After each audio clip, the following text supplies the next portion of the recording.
En janvier 2026, le secteur bancaire égyptien se prépare à gérer l'échéance d'un volume exceptionnel de certificats d'épargne à haut rendement. Estimé entre 1300 et 1500 milliards de livres égyptiennes, cette maturité concentrée constitue un enjeu majeur de liquidité pour les banques locales. Avec 1,1 milliard de dollars de réserves de change accumulées en 2025, la Banque centrale du Zimbabwe prévoit de poursuivre ses achats d'or au cours de l'année 2026 pour soutenir le ZiG. Le Cameroun prévoit de limiter à 14,9 milliards de francs CFA les crédits destinés au nouveau recrutement dans la fonction publique en 2026.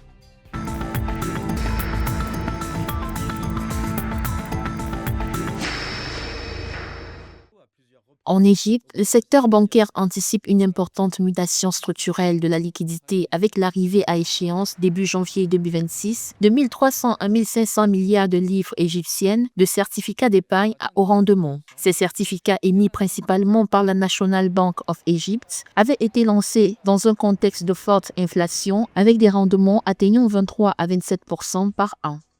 Ce n'est pas seulement un défi technique de liquidité, c'est un véritable test stratégique, car après 2 années de politique monétaire restrictive, la baisse rapide de l'inflation et des taux marque clairement le passage d'une logique de stabilisation d'urgence de l'économie à la logique de relance économique. L'échéance simultanée de ces montants pourrait exercer une pression significative sur la liquidité des banques, en particulier si les déposants choisissent de retirer ou réallouer leurs fonds. Cette situation intervient alors que la Banque centrale d'Égypte a engagé en 2025 un cycle de baisse des taux, ramenant les rendements des nouveaux certificats autour de 16 à 18%.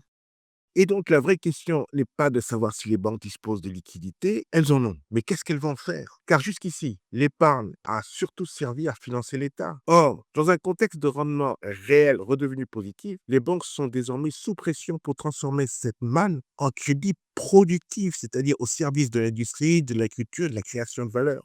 L'échéance de certificats à haut rendement constitue ainsi un tournant critique pour le système bancaire égyptien. La capacité des banques à absorber ce choc, à fidéliser les dépôts et à maintenir le financement de l'économie réelle sera déterminante pour la stabilité financière du pays au cours de l'année 2026.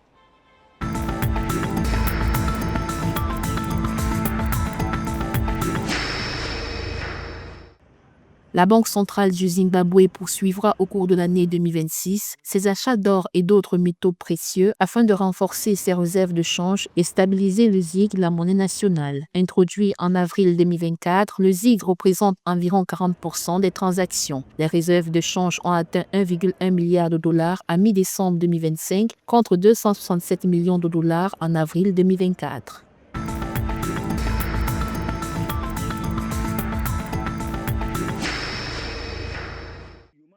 Pour l'année 2026, le Cameroun prévoit de limiter à 14,9 milliards de francs CFA les crédits destinés au nouveau recrutement dans la fonction publique. Cette disposition vise à se conformer aux critères communautaires de la CEMAC qui impose que la masse salariale de l'État ne dépasse pas 35% de recettes fiscales. Cette décision fait suite au dépassement de ce seuil par le pays en 2024 où les dépenses de personnel avaient atteint 38,41% des recettes fiscales.